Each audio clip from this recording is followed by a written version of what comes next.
दोस्तों, मैं मंडलीक मिश्रा आप सभी का एमिनेंट इंस्टीट्यूट के यूट्यूब चैनल में स्वागत करता हूं। आज हम आपके समक्ष लाए हैं पॉलिटी का हमारा ये चौथा लेक्चर। जो हमने पॉलिटी की सीरीज चालू की थी उसके तारतम्य में यह चौथा लेक्चर है। और हमने आपसे पिछले लेक्चर में बात की थी कि रेगुलेटिंग एक्ट, भारत का संवैधानिक विकास, उस विकास को हम 1773 के रेगुलेटिंग एक्ट से चालू करते हुए हमने सारे एक्ट जो आए वो बताए और लास्ट में हमने आपको 1793 के चार्टर्ड एक्ट तक। तो आगे हम देखेंगे चार्टर्ड एक्ट अधिनियम 1813 पर। होता ये है कि जो चार्टर अधिनियम 1813 आया उस समय इंग्लैंड की क्रांति चल रही थी, औद्योगिक क्रांति चल रही थी। उसी औद्योगिक क्रांति के चलते ये एक्ट को लाया गया था। इस एक्ट में विशेष जो बदलाव किए गए थे, तो पहला बदलाव था कि कंपनी के जो व्यापार था उसके एकाधिकार को खत्म कर दिया गया था। कंपनी के भारत के साथ व्यापार के एकाधिकार को खत्म कर दिया था। चीन और चाय को छोड़कर यह व्यापार ईस्ट इंडिया कंपनी के पास ही दिया गया था, पर बाकी जो एकाधिकार दिया गया था व्यापार का वो खत्म कर दिया गया। और भारत में अंग्रेजी राज्य की संवैधानिक स्थिति की पहली बार इस संवैधानिक स्थिति को पहली बार स्पष्ट किया गया था। इसके पहले संवैधानिक स्थिति को भारत का कभी भी स्पष्ट नहीं किया गया था, लेकिन इस एक्ट को आने के बाद ही ब्रिटिश संसद ने पहली बार इस स्थिति को स्पष्ट की थी। भारत जो कंपनी का व्यापार था, हमने पहले ही बताया कि चीन के साथ व्यापार का एकाधिकार कंपनी के पास रहा आया और चाय का भी व्यापार कंपनी के पास अलग से रहा आया, एकाधिकारी था। उस पर कोई दूसरे कंपनी के लोग नहीं व्यापार कर सकते थे। और पूरे भारत में इंग्लैंड के व्यापारियों के लिए खोल दिया गया कि कोई भी जाए और भारत में व्यापार आसानी से कर सकता है। अब ईस्ट इंडिया कंपनी का कोई एकाधिकार नहीं रह गया था। तीसरा इसमें सुधार हुआ कि भारत की जो स्थानीय सरकारें थी उनको व्यक्तियों पर कर लगाने की, माने टैक्स लगाने की छूट दे दी गई। और अगर जो ये कर को नहीं चुकाएगा तो उस पर दंड देने का भी प्रावधान कर दिया गया कि जो स्थानीय सरकारें हैं, जो भी व्यक्ति कर नहीं चुकाएगा उस पर वो किस तरीके से दंड दे सकते हैं वो खुद ही निर्धारित करें और उनको दंडित करें। इसमें जो चौथा कानून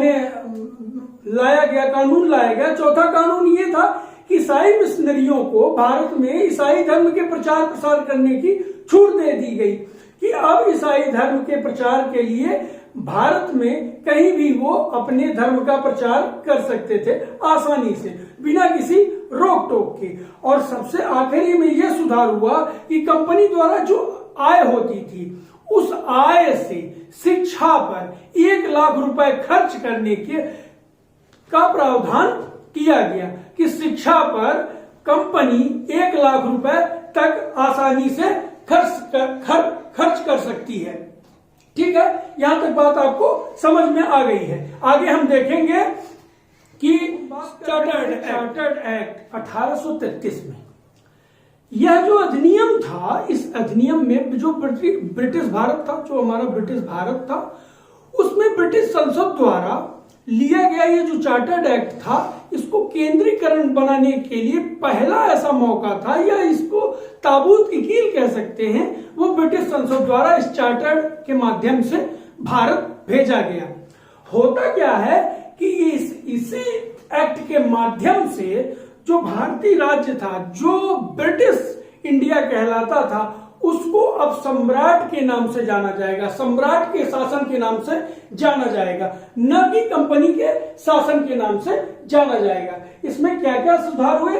तो पहला है कि बंगाल के गवर्नर जनरल को भारत का गवर्नर जनरल कर दिया गया।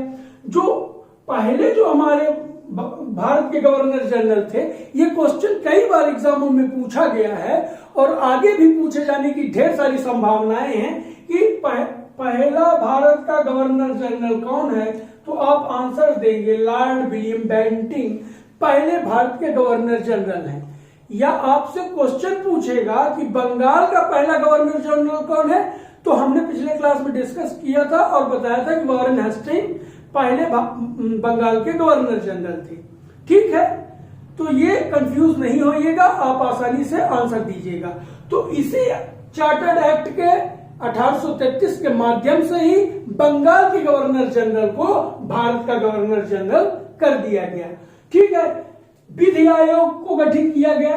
अब विधि आयोग जो गठित की गई, उस विधि आयोग में भारतीय कानूनों को सुधारने की भावना से, जो भारतीय कानून थे उसके सुधार करने की भावना से विधि कानून का गठन किया गया या विधि आयोग का गठन किया गया। इसके बाद कंपनी ने जो पिछले एक्ट में हमने आपसे बात की थी कि चीन और चाय का जो कंपनी का एकाधिकार था, उसको इस एक्ट में, इस चार्टर्ड एक्ट में 1833 के चार्टर्ड एक्ट में खत्म कर दिया गया। नॉर्मल व्यापार भी खत्म कर दिया गया था, पर जो चीन और चाय का व्यापार का एकाधिकार ईस्ट इंडिया कंपनी के पास था, तो इस चार्टर्ड में उसको भी खत्म कर दिया गया कि अब आपका एकाधिकार नहीं रह गया है। अब दूसरी कंपनियां या दूसरे लोग भी चीन और चाय के साथ व्यापार करना चाहते हैं तो आसानी से कर सकते हैं बिना किसी रोक टोक से। अब किसी से पूछने की जरूरत नहीं है। ठीक है, गवर्नर जनरल की परिषद में चौथा सदस्य जोड़ा गया।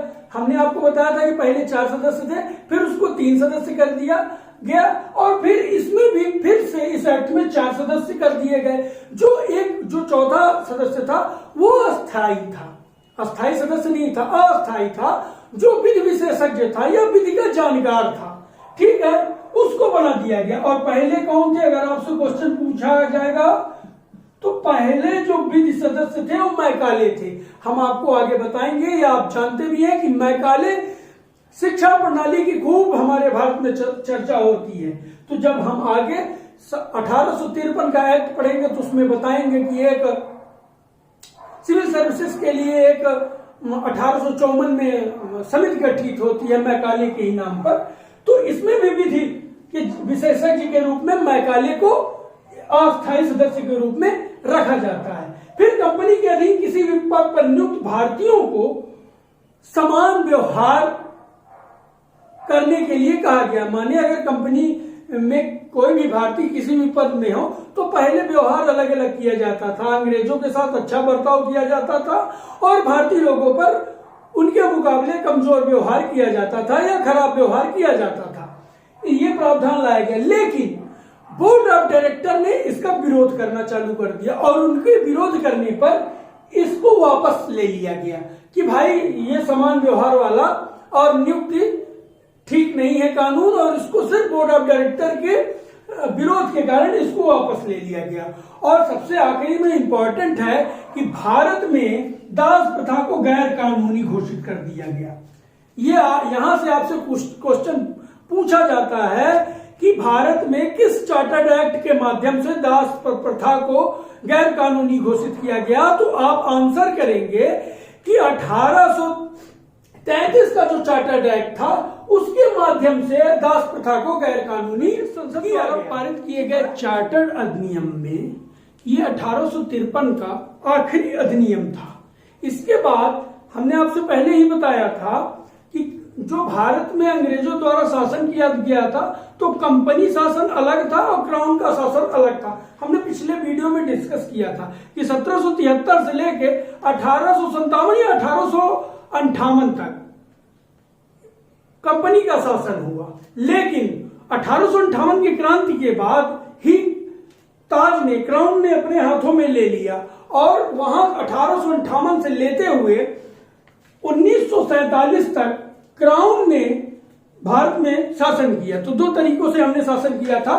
तो उसी तारतम्य में हम आपको बता रहे हैं कि ब्रिटिश संसद द्वारा पारित जो चार्टर्ड एक्ट था वो आखिरी एक्ट था और इसके बाद कोई एक्ट नहीं आएगा क्योंकि क्राउन अपने हाथ में ले लेता है।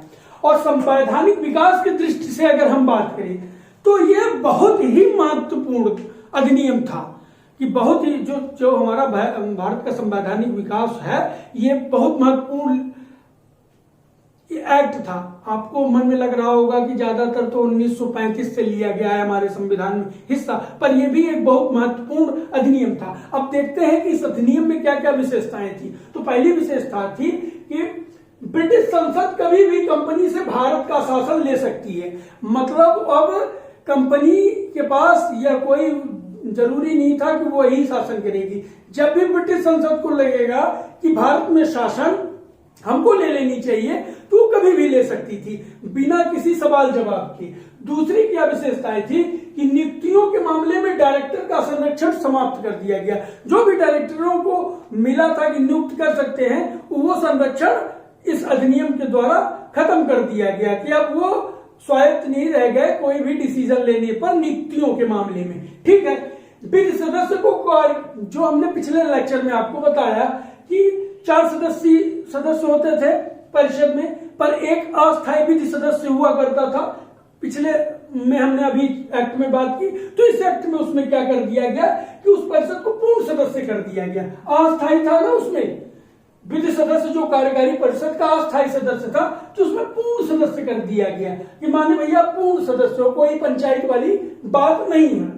ठीक है, इसमें जो महत्वपूर्ण सुधार हुआ हम लोग के जानने लायक, बहुत सुधार सभी जानने लायक है, पर ये इंपॉर्टेंट है कि सिविल सेवा अब परीक्षा आधारित होगी। जैसे अभी हमारे देश में सिविल सेवा यूपीएससी परीक्षा आधारित होती है। ठीक है, तो उसको कर दिया गया। और इसी में 1854 में सिविल सेवा परीक्षा के लिए ही मैकाले समिति,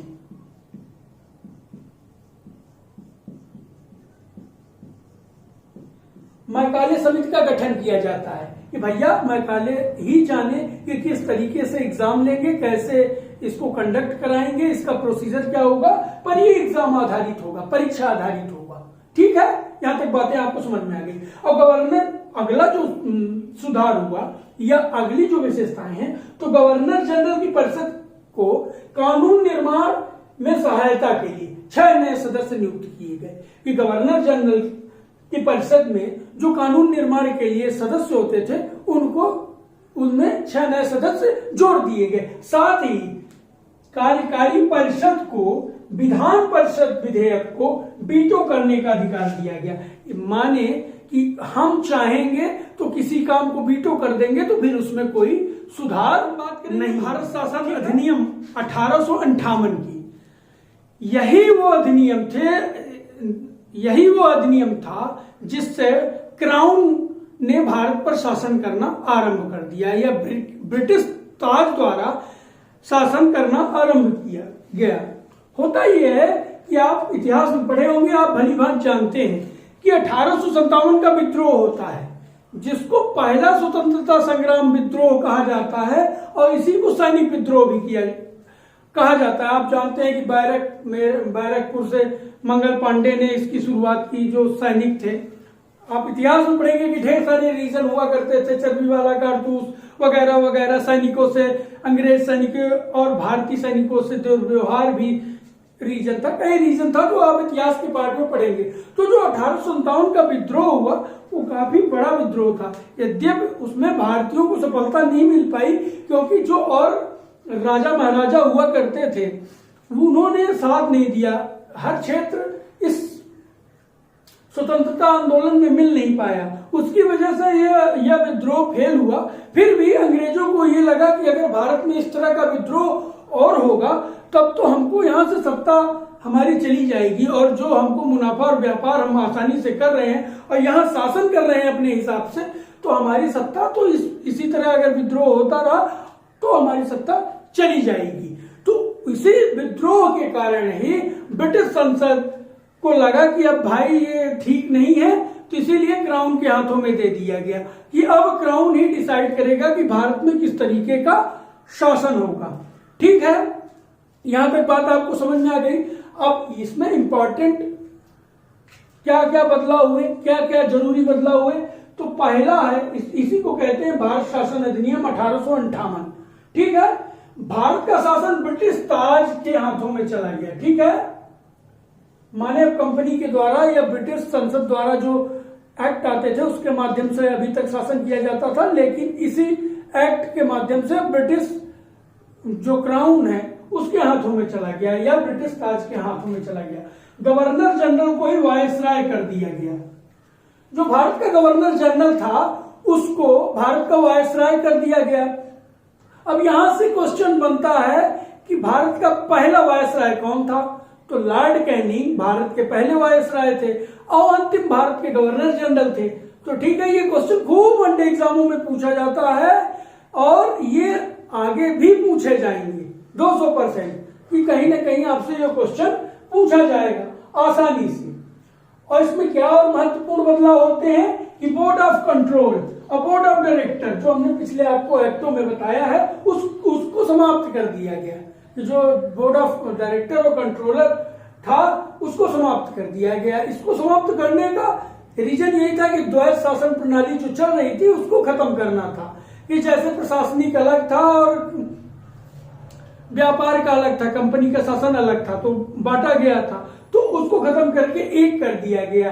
ठीक है, केंद्रीय या यूं कहें इसको कि केंद्रीकरण के रूप में आगे बढ़ता हुआ इनका कदम था। और इसमें इसी में एक नया पद सृजित किया गया, एक नया पद लाया गया, भारत का सचिव पद के नाम से बनाया गया। और ये जो सचिव हुआ करता था वो ब्रिटिश कैबिनेट मंत्रिमंडल का सदस्य होना चाहिए था। कि उसको ये जरूरी था, जो सचिव होगा, भारत का सचिव होगा, वो ब्रिटिश कैबिनेट का सदस्य होना जरूरी था, क्योंकि यही सदस्य ही ब्रिटिश संसद के प्रति उत्तरदायी था और वही क्राउन के प्रति भी उत्तरदायी थे। मतलब ये जो सचिव था और वायसराय दोनों संसद और ब्रिटिश क्राउन के प्रति उत्तरदायी थे डायरेक्ट, उनको और किसी से भी इससे मतलब नहीं है। और इसमें क्या बदलाव हुआ कि इसकी सहायता के लिए, किसकी, सचिव की सहायता के लिए एक 15 सदस्यीय भारत परिषद का गठन किया गया, जो इनके निर्णयों में इनकी सहायता करते थे। ठीक है, तो यहां तक आपको अच्छा लगा होगा। वीडियो आपको कैसा लगा फीडबैक जरूर दें, जिससे हम और अच्छा आप तक कंटेंट पहुंचा सके, आपको समझा सके। तो आप हमारे चैनल, हमसे जुड़े रहें, हमारे चैनल को लाइक करें, सब्सक्राइब करें, कमेंट करें, बेल आइकॉन प्रेस करें, जिससे आपको नेक्स्ट वीडियो का नोटिफिकेशन मिलता रहे। बहुत बहुत धन्यवाद।